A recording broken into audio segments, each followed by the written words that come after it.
हिंदू थे? क्या मुसलमान और ईसाई की 8वीं और 9वीं पीढ़ी हिंदू है?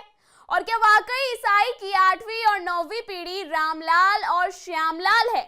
क्या भारत में ईसाई खेल रहा है माइनॉरिटी से मेजॉरिटी तक का खेल? और ये बात हम नहीं, सनातन का रक्षक बोल रहा है, जिसने प्रण ले लिया है कि जिएंगे तो सिर्फ हिंदुत्व के लिए। और क्या हम हिंदू मुस्लिम में उलझकर जोशुआ प्रोजेक्ट को नजरअंदाज कर रहे हैं? क्या सच में ईसाई खेल रहा है सबसे बड़े धर्मांतरण का खेल? आखिर किसने बोली ये बातें, जिसने सबको सोचने पर एक बार मजबूर कर दिया है? क्या पंजाब बनेगा ईसाई राज्य? इन सब सवालों के जवाब मिलेंगे आपको हमारी स्पेशल रिपोर्ट में। नमस्कार, स्वागत है आप सबका आयोन भारत पर। मैं हूं आपके साथ तनीषा भारद्वाज।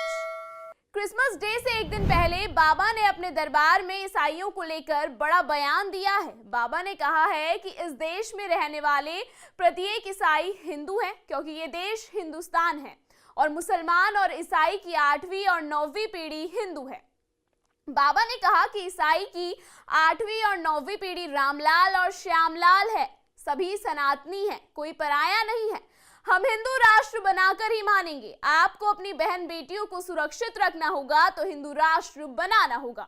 बाबा हमेशा अपने बयान को लेकर चर्चा में रहते हैं। इससे पहले भी बाबा ने 4 बच्चे पैदा करने चाहिए वाले बयान ने हिंदुत्व की आग चारों ओर फैला दी थी। लेकिन इस बार बाबा के बयान ने यह सोचने पर मजबूर कर दिया है कि क्या सच में कृष्ण रामलाल और श्यामलाल है? क्योंकि हिंदू मुस्लिम मंदिर मस्जिद पर तो सबका ध्यान है, लेकिन क्या किसी ने कृष्ण की बढ़ती ताकत को देखा है? ईसाई कितना पावरफुल होता जा रहा है, धीरे धीरे इसका अंदाजा आप चंडीगढ़ से अमृतसर और गुरदासपुर जाते हुए रास्ते में आपको जगह जगह ईसाई पादरियों के पोस्टर और होर्डिंग दिखाई देंगे। पहले हमें सिर्फ पंजाब को आतंकी और खालिस्तानी समर्थकों से बचाना पड़ता था, लेकिन अब ईसाई धर्म धीरे धीरे पंजाब के इलाकों में अपने आप को फैला रहा है। इसका अंदाजा पंजाब के गांवों में बने चर्चों से लगाया जा सकता है। पंजाब में तो कई जगहों पर ईसाई धर्म मानने वाले लोगों ने घरों में भी चर्च स्थापित कर लिए हैं। और यही नहीं, बहुत सारे पास्टर व्यक्तिगत रूप से पंजाब में अलग अलग जगहों पर प्रचार कर रहे हैं। कुछ ने तो मोहाली, जालंधर और पंजाब जैसे बड़े शहरों में बड़े बड़े अपने निजी डेरे बना लिए हैं। और यही नहीं, इसके लिए इन लोगों ने मिशन तक लॉन्च कर रखा है। मिशन ये कि ज्यादा से ज्यादा लोगों का धर्म परिवर्तन करो। अब आप सोचेंगे ज्यादा से ज्यादा कितने लोगों का धर्म परिवर्तन? हर साल 24 लाख लोग, यानी कि एक दशक में 2 करोड़ 40 लाख लोगों का धर्म परिवर्तन हो रहा है। और इस मिशन का नाम है जोशुआ मिशन। इस मिशन के तहत ज्यादा से ज्यादा लोग खुद को ईसाई धर्म में बदलते हैं और पंजाब इसका जीता जागता एग्जाम्पल है।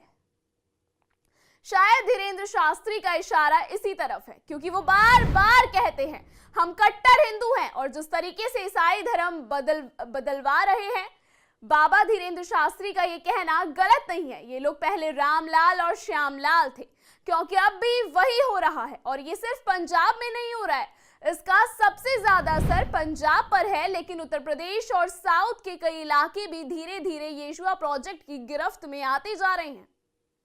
इसलिए तो शायद जब धर्मांतरण कानून बनाने का काम शुरू होने वाला था, तब सबसे पहले ईसाई समुदाय घबराया था। लोग ईसाई धर्म अपना रहे हैं, कुछ फायदे के लिए तो कुछ मिलने वाले पैसों के लिए अपने धर्म को गिरवी रख रहे हैं। लेकिन कागजी तौर पर अपने आप को बोलना तो सबको हिंदू ही है, धर्मांतरण के बाद अपना नाम नहीं बदलते हैं।